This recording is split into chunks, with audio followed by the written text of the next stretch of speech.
예, 가게들도 문이 열리고 닫히는 시간이 있고 또 완전히 닫히는 날이 있습니다.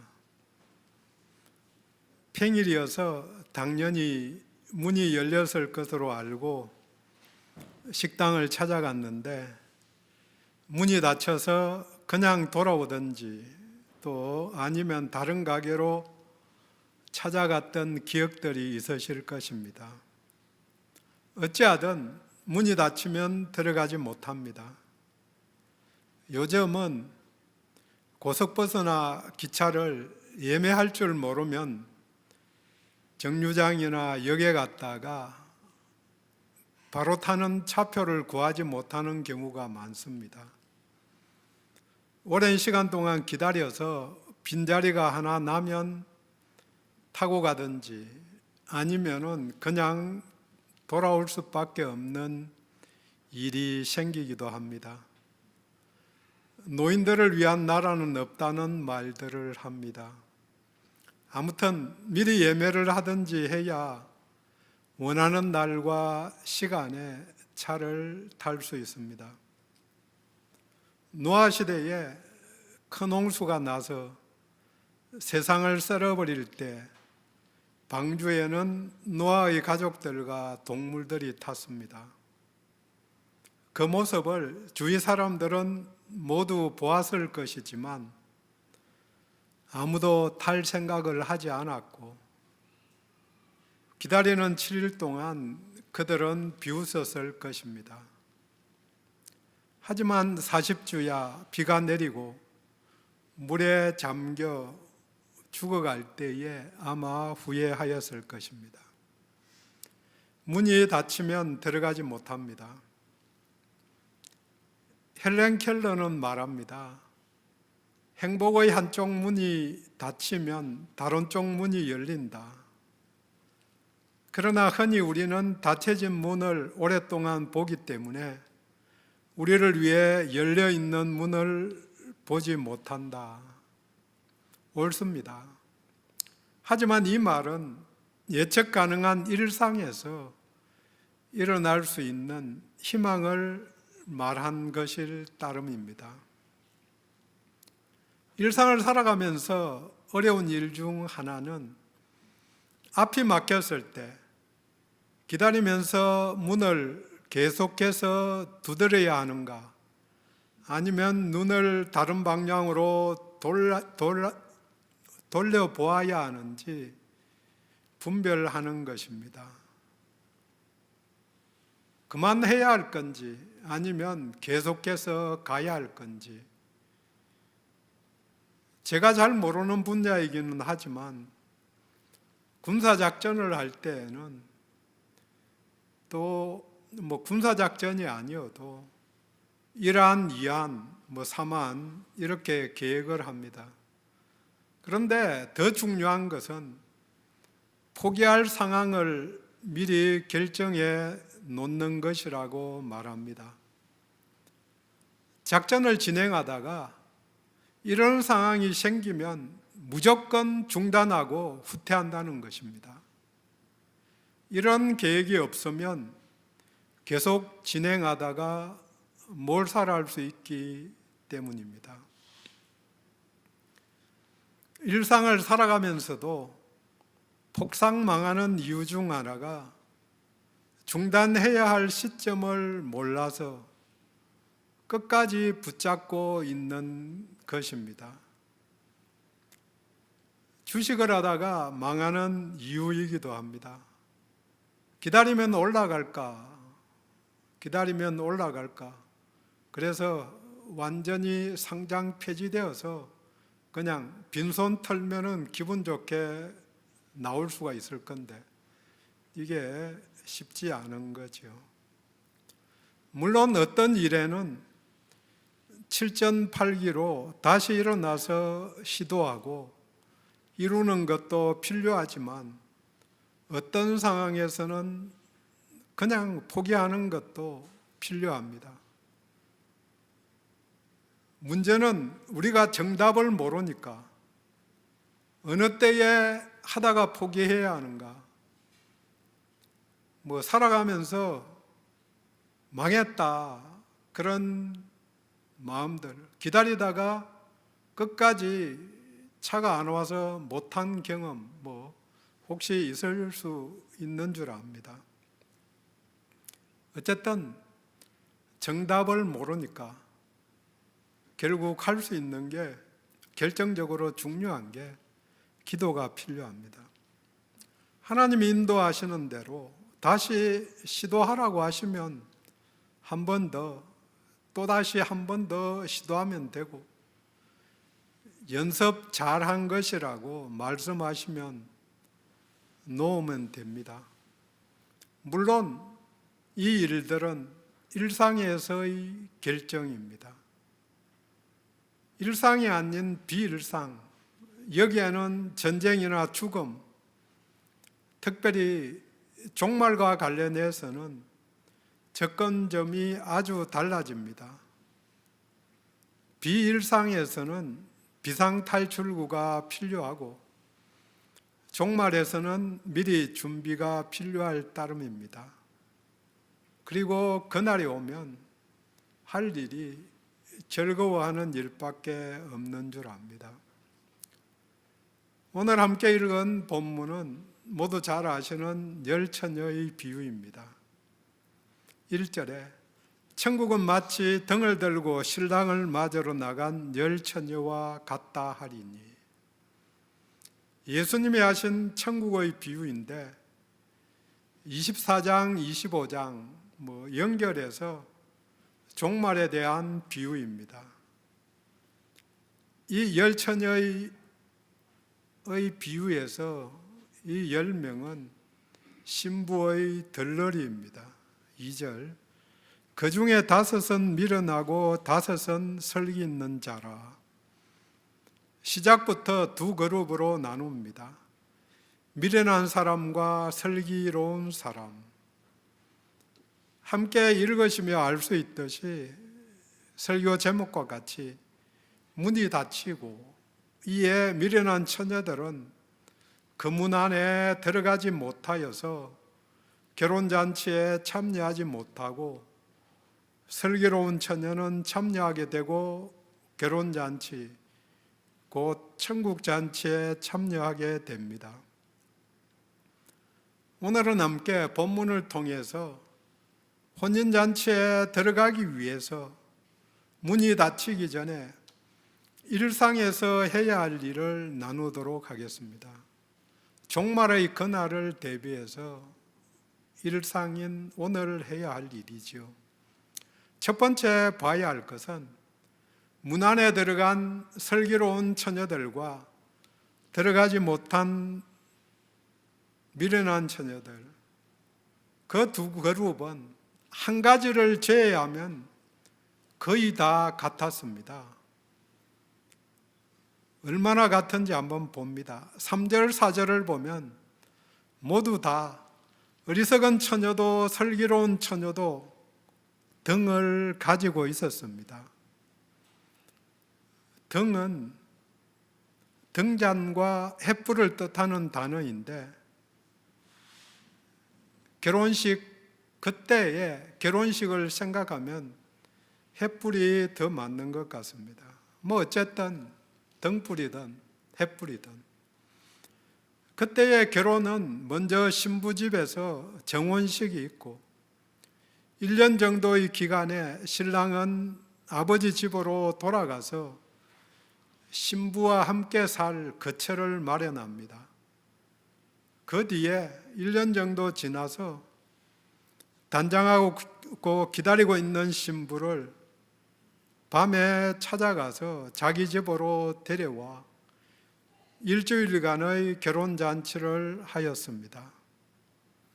이때의 신부 집에는 10명의 신부 친구들이 들러리로 신부가 신랑 집으로 가는 결혼 행렬에 참여하는 것이 관례였습니다. 그런데 이 결혼 행렬에 참여하려면 각자의 횃불이 필요했는데, 당연히 횃불은 막대기에 솜 또는 헝겊을 감는데 여기에다가 감람유를 묻혀서 불을 밝혔습니다. 기름을 묻혔는데, 감람유에 적셨는데 한 15분 정도 지나면은 이게 다 타고 떨어지는 거죠. 그러니까 그때마다 다시 적셔 주어야 불이 꺼지지 않았습니다. 또 신랑 집에서 열리는 무도회에 참가하려면 불을 밝히는 횃불과 기름인 감람유가 지속적으로 공급되어야 했습니다. 열 처녀들은 모두가 덜러리로 신부의 친구답게 화장도 하고 옷도 예쁘게 입고 길이 어둡기 때문에 꼭 필요한 횃불을 들고 또 춤도 추고 하면서 신랑 집까지 가야 했기 때문에 모두가 다 준비를 하고 왔습니다. 등이라고 보면 등이 중요하니까 나를 표현하는, 다른 사람과 내가 어떻게 구별될 건가, 누구나 그럴 것입니다. 옷도 구별해서 입지만 어떤 처녀는 노소로 된 등을, 또 누구는 은으로 된 걸, 어떤 이는 금으로 된 제품을 준비하였을 수 있습니다. 여기서 모두가 준비한 등불은 신앙의 행식이라고 볼 수도 있습니다. 우리식으로 하면 예배도 드리고 찬양도 하고 헌금도 드리고 전도도 하였을 수 있습니다. 하지만 미련한 자들은 들어가지 못했습니다. 같은 점 5절, 신랑이 드디움으로 모두 다 졸며 잘새, 밤이 늦은 시각이기에 잠시 졸다가 계속해서 잠을 잤습니다. 기다리면서 육체적으로 피곤했기에 잠이 오는 것은 당연했고, 13절에 깨어 있으라는 명령은 잠을 자지 말라는 명령이 아닙니다. 경계하라, 주의하라는 말입니다. 또 같은 점 6절 7절에 밤중에 소리가 나되 보라 신랑이로다 맞으러 나오라 하매 이에 그 처녀들이 모두 다 일어나 등을 준비할세. 미련한 자, 슬기로운 자, 가리지 않고 다 일어났고 자신의 등을 찾아서 맞이할 자세를 갖추었습니다. 11절에 보면 그 후에 남은 처녀들이 와서 이르되 주여 주여 우리에게 열어주소서. 신랑 되신 예수님을 주님으로 또 반복해서 부른 것으로 보아서 그들은 미련하였다고 하지만 슬기로운 자들과 마찬가지로 믿음을 고백한 사람들입니다. 하지만 미련한 자들은 들어가지 못했습니다. 두 그룹 모두 종교적인 일상에서 큰 차이를 보이지 않습니다. 여기서 알 수 있듯이 일상은 중심 구조입니다. 구조를 삶의 영역에서 크게 두 구조로 볼 수 있는데, 한 가지는 중심 구조입니다. 또 한 가지는 경계 구조입니다. 경계 구조는 담을 쌓는 거죠. 성을 쌓고, 그래서 적군과 아군을 구별하고 우리도 살아가면서 끊임없이 경계 구조를 만듭니다. 우리 교회 또 안 믿는 사람 그렇게, 또 다른 면에서 내 편, 우리 가족 아닌 사람, 나하고 같은 정당, 우파 좌파 하듯이 끊임없이 편 만들기를 하는 거죠. 그래서 어떤 때는 뭐 왕따 시키고, 그건 이제 경계 구조를 끊임없이 고쳐가는데, 나이가 들면 들수록 경계 구조를 강화시키는 거죠. 내가 아는 게 전부라고 착각하고는 끊임없이 경계를 만드는데, 일상에서는 중요한 게 중심 구조로 가야 하는 거죠. 그래서 양이나 염소를 칠 때에 방목을 하는 게 좋다는 거죠.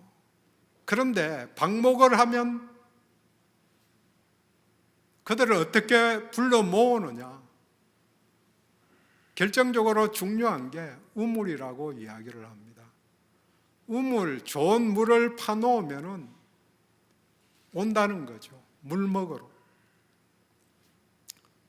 삶 속에서의 중심 구조는 예수 그리스도를 중심으로 해서 나도 예수님과 적정 거리에 있고, 어떤 사람도, 여러분들도 거리가 있는 거죠.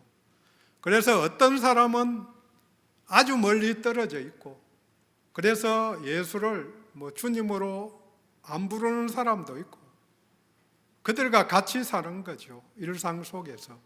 어떤 사람은 주님으로 부르기 때문에 적당한 거리에서 얼굴이 보일 만한 거리부터 시작해서 아주 가까이 있는 사람도 있는 거죠.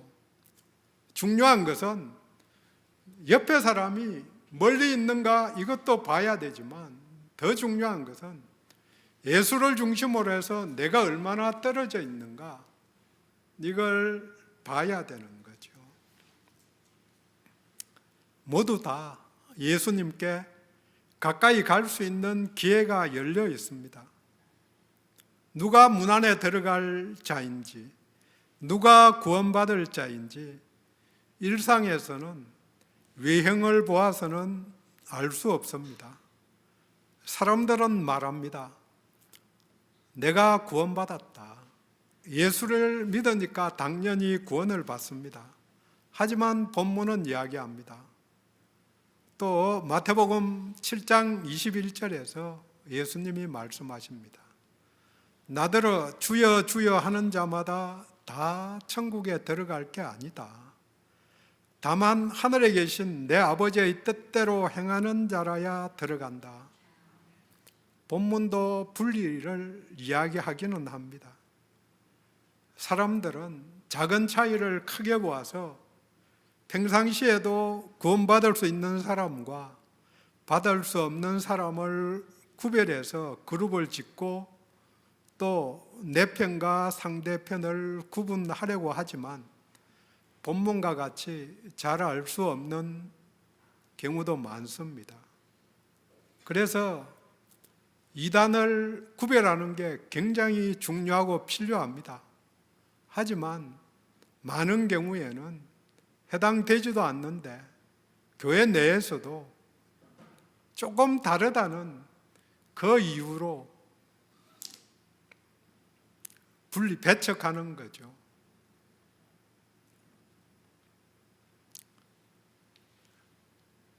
구별할 수 있는가?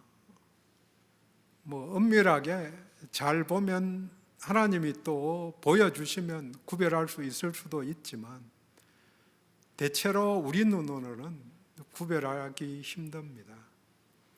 그래서 우리는 일상에서 이웃에게 단지 예수를 드러내는 자로 사는 게 다일 수 있습니다. 두 번째로 본문은 말합니다. 문 안에 들어간 사람과 문 밖에 있는 사람이 있다. 그 둘 사이에 유일한 차이점이 있습니다. 그것이 바로 기름을 준비하였는지였습니다. 미련하다와 슬기롭다는 단어는 출발점이기도 하지만 결과로 드러난 것이 바로 기름을 충분히 준비했느냐는 준비성입니다. 일상 살아가면서 사람들은 등에 관심을 갖습니다. 산다면은 얼마나 큰 집에 사느냐, 아니면은 내 집이냐 네 집이냐, 그런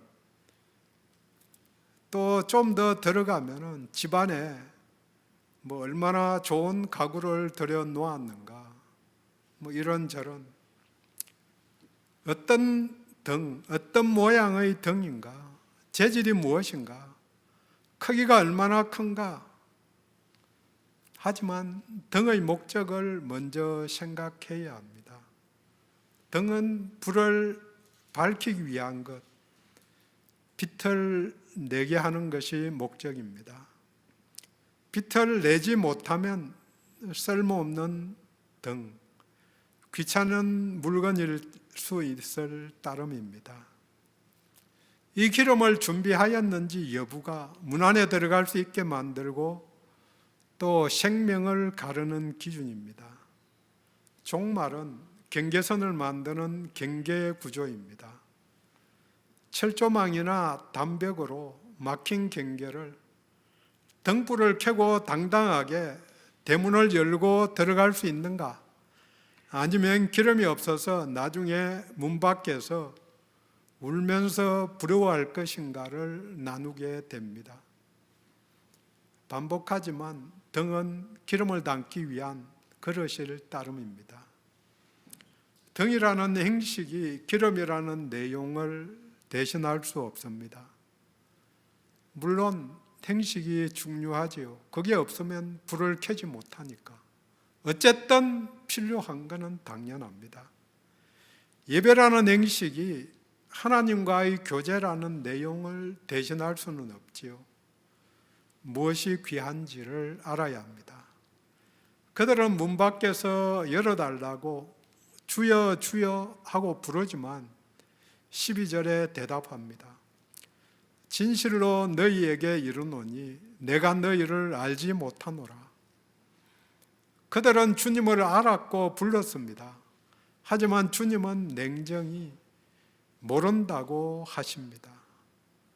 그들은 주님을 알았습니다. 이것은 우리가 대통령을 알고 정치를 아는 것과 같이 그 사람에 관해서 아는 것입니다. 주님이 모르신다고 하신 것은 개인적인 관계가 없다는 표현이십니다. 우리 모두 대통령을 압니다. 잘 압니다. 혹시 밥 한 끼 먹었을 수도 있지만 대통령은 저를 전혀 모릅니다. 만난 적도 없고 대화한 적도 없고 함께 밥을 먹은 적도 없습니다.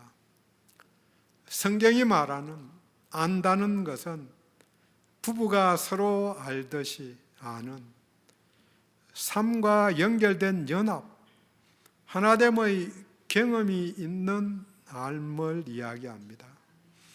그런 의미에서 기독교는 종교가 아니고 관계입니다. 등잔 때만 종류별로, 크기별로 박물관을 차릴 정도로 다양하게 준비해도 그것은 자기 만족일 뿐입니다. 문 밖에 있는 자들은 기름을 준비하지 못한 자들이고 이 기름은 빌릴 수도 없고 또 문이 닫히기 전에 반드시 준비해야 하는 것입니다. 9절은 말합니다. 지혜로운 처녀들이 미련한 처녀들에게 파는 자들에게 가라. 가서 너희 쓸 것을 사라. 가라 사라. 명령어입니다. 이들의 문제는 미리 사서 준비하지 않은 것입니다. 우리는 믿음을 은혜로 얻는 것이니까 공짜라고 생각하지만 공짜라고 생각하면 안 되는 부분들이 있습니다. 이사야를 통해서 55장 1절에서 3절까지 하나님이 말씀하십니다. 오호라 너희 모든 목마른 자들아 물로 나아오라. 돈 없는 자도 오라. 너희는 와서 사 먹되 돈 없이 값 없이 와서 포도주와 젖을 사라. 생명수 되신 주 예수님께 나와서 값없이 사서 먹으라고 말씀하십니다. 값없이 사서 먹으라. 왜 사서 먹으라고 말씀하셨을까? 중요한 것은 그냥 공짜로 나누어 주는 것이 은혜가 아니고 값없이 사야 하는 것이 은혜입니다. 비슷한 것 같지만 뉘앙스 차이를 좀 생각해 볼 수 있기를 원합니다. 그 말은 은혜를 은혜로 아는 자가 얻을 수 있는 것입니다. 은혜를 모르면은 공짜로 던져주어서 받았다고 갖고 있나요? 지나가다 보면 그냥 주는 것들 많이 있습니다. 그냥 주면은 귀하지 않거든요. 물론 그것도 귀하게 생각하고 아끼는 분들도 있지만 대부분은 또 줄 건데 뭐 그런 생각이 들고 그러면은 귀하지 않은 거죠. 시편 49편 8절 그들의 생명을 속량하는 값이 너무 엄청나서 영원히 마련하지 못할 것임이라. 우리 죄를 속량하려면 각자의 값을 내가 지불하려면 너무 엄청나기 때문에 아무도 마련할 수 없다. 누구도 아무도 몇 조 있는 그 사람도 자기 생명값 마련할 수 없다는 거죠. 착각하면 안 되는 거죠. 어설프게. 그렇게 영원히 마련할 수 없기 때문에 내가 안다면은 난 영원히 마련할 수 없는데 그래서 슬퍼서 울고 있는 자에게 예수님께서 대신 감당해 주셨는데 그 값을 아는 자에게만 그게 은혜로 와닿고 감사할 수 있는 거지. 그냥 주면은 감사가 나오나요? 받을 때 거기에 보통 나눠준다고 하는 거에는 마크가 다 찍혀 있잖아요. 교회에서 나와서 전도한다고 그러면 교회 마크가 거의 대부분이 있거든요. 또 뭐 이단들도 요새 많이 나누어 주고 그렇게 하는데 그 값을 아는 자, 나는 영원히 마련하지 못한다. 이 고백이 나올 때에 그 은혜를 알 수 있는 거죠. 그 값을 모르면 헛된 은혜가 됩니다. 그래서 한 번씩 돌아봐야 하는 거죠. 내가 값을 얼마나 알고 감사하고 있는가. 하나님께 받은 은혜 하루 이틀 3일 아무리 좋은 것도 며칠 지나면 누가 속담에 이사하면 좋다고 기분 좋다고 이사하면 기분 좋을 수 있죠. 그래도 한 달이라고 한 달쯤 기분 좋으면은 그 다음은 일상이 되는 거죠. 일상에서 감사를 하는 게 간단하지 않은 거죠. 값을 아는 한 번씩 돌이켜 볼 수 있기를 원합니다.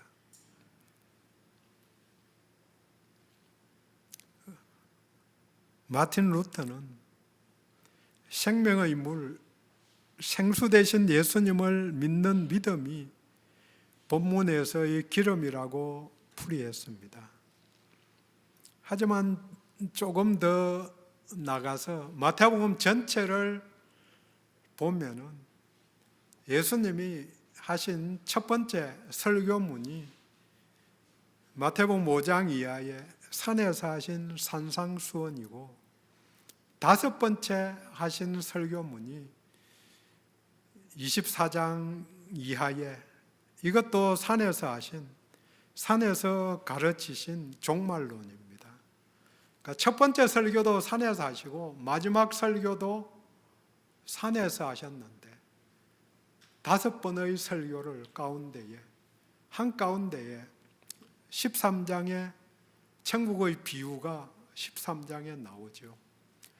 그래서 5번의 설교를 하면서 모세오경을 담게 그렇게 편집했다고 이야기를 하는데, 첫 번째 설교와 5번째 마지막 설교가 산 위에서 제자들에게, 또 첫 번째 설교는 모든 사람들에게 하신 설교지요.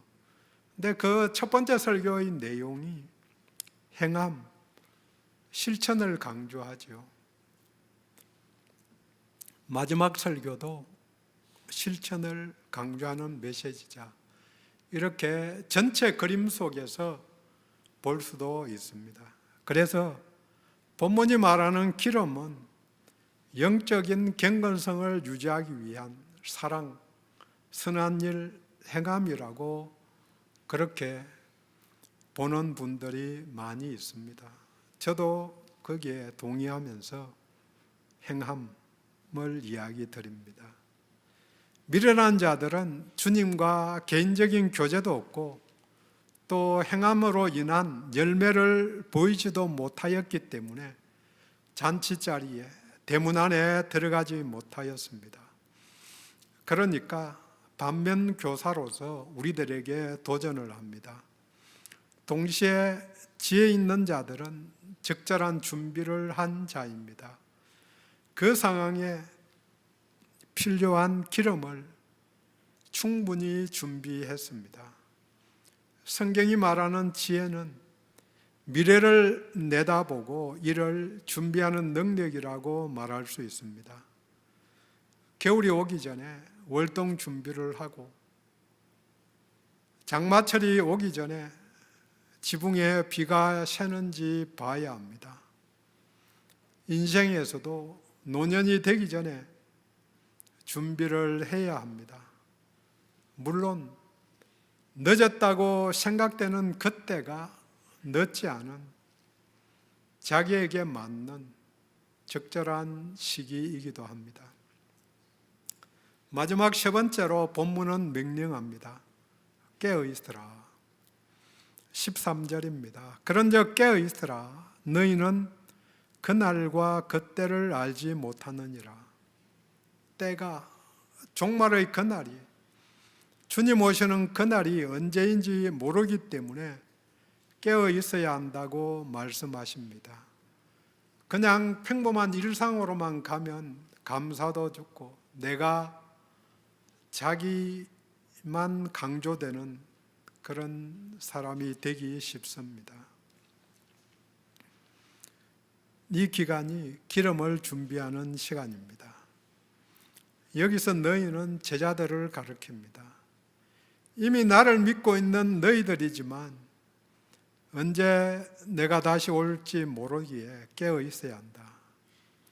그날에는, 종말의 그때에는 문이 닫히면 다시는, 무슨 말을 하고 무슨 행동을 해도 다시는 열리지 않습니다. 그날이 오기 전에 바로 지금이라는 오늘 준비를 해야 합니다. 본문은 그 준비한다는 말을 대신에 깨어 있으라고 명령합니다. 그리고 깨어서 할 일이 기름을 준비하는 일입니다.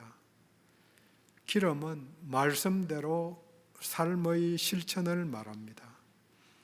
이런 거룩한 삶을 오늘 살아내라고 또 하루가 주어진 것입니다. 믿음이 있음을 나타내는 열매가 거룩한 삶입니다. 결국은 깨어서 해야 할 일이 거룩한 삶 성화입니다. 깨어 있음은 일상에서 반드시 필요한 일입니다. 잘 안 될 때에도 당연하지만 잘 되고 있을 때에도 주기적으로 현재 나의 자리를 확인하고 또 나아갈 방향을 다시 확인하기 위해서 해야 할 일입니다. 잘 돌아갈 때에, 성공적인 삶을 살아가고 있을 때에 사람들은 잊어버리기가 쉽습니다.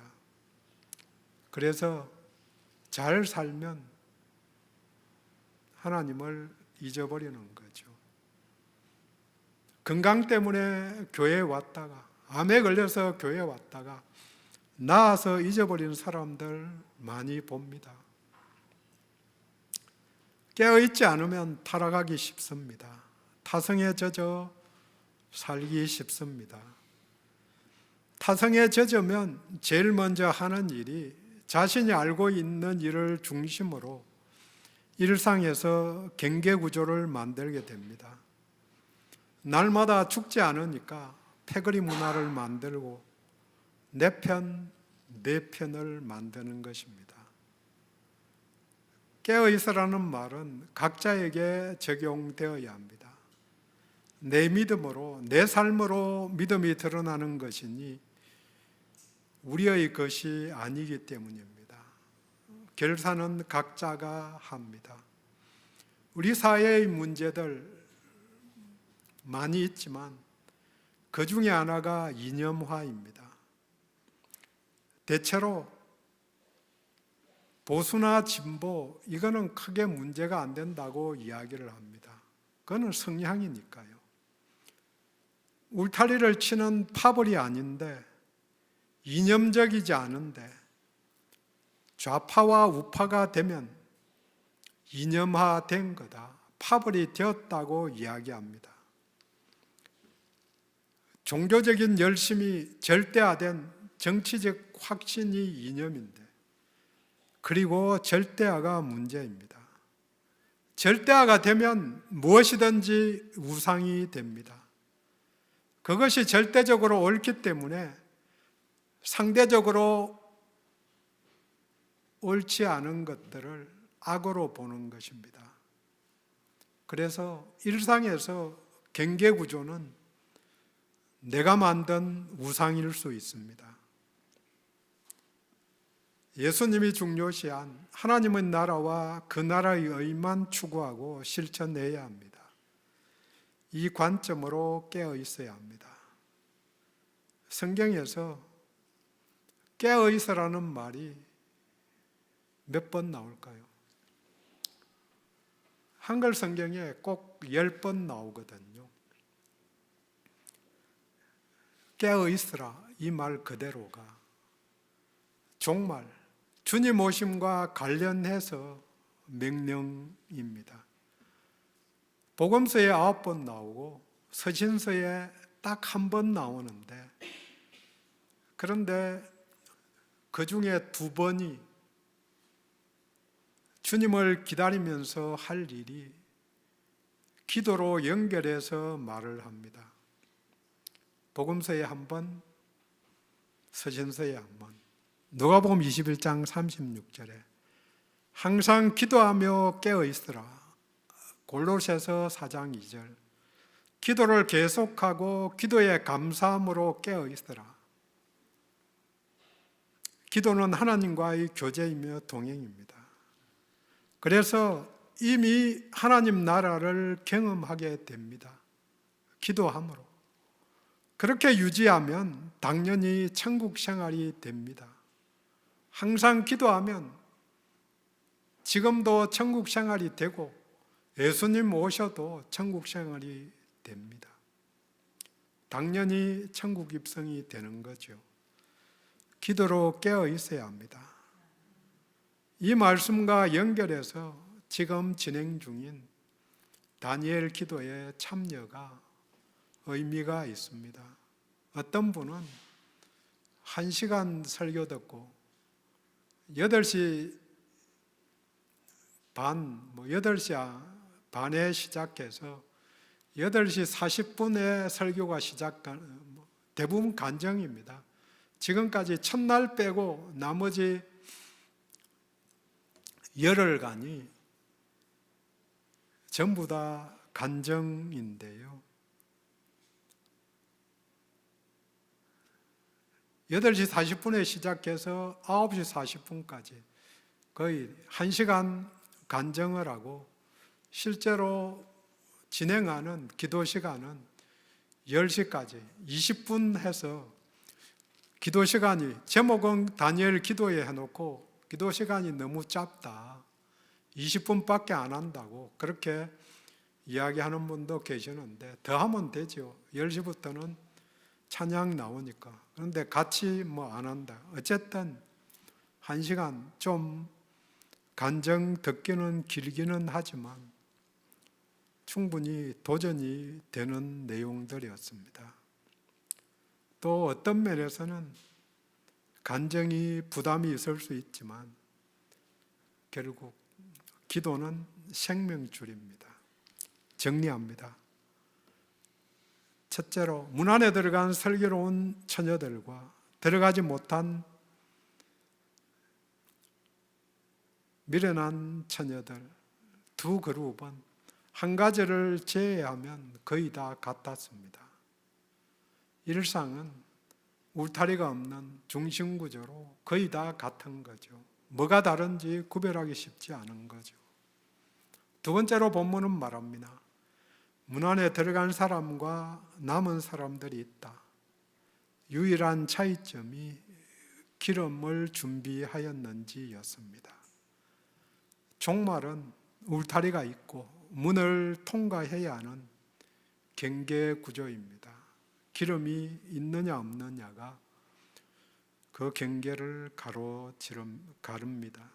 마지막 세 번째 본문은 명령합니다. 깨어 있으라. 종말을 대비하는 일상은 깨어 있는 것, 기름을 준비하는 것입니다. 이는 기도하면서 믿음의 열매, 선한 행동을 하는 일입니다. 사랑의 원자탄 손양은 목사님이 1949년 5월 8일 일기장에 적은 글을 소개하고 마칩니다. 오늘이 내 날이다. 오늘만 내 날이다. 어제는 지나갔으니 나와는 관계가 없어졌고 내일은 아직 오지 않았으니 오늘 밤 어찌 될지 믿을 수 없으니 오늘만 내 날이다. 주님 만날 준비도 오늘뿐이다. 어두운 밤 되기 전에 준비하자. 아멘입니다. 기도합니다.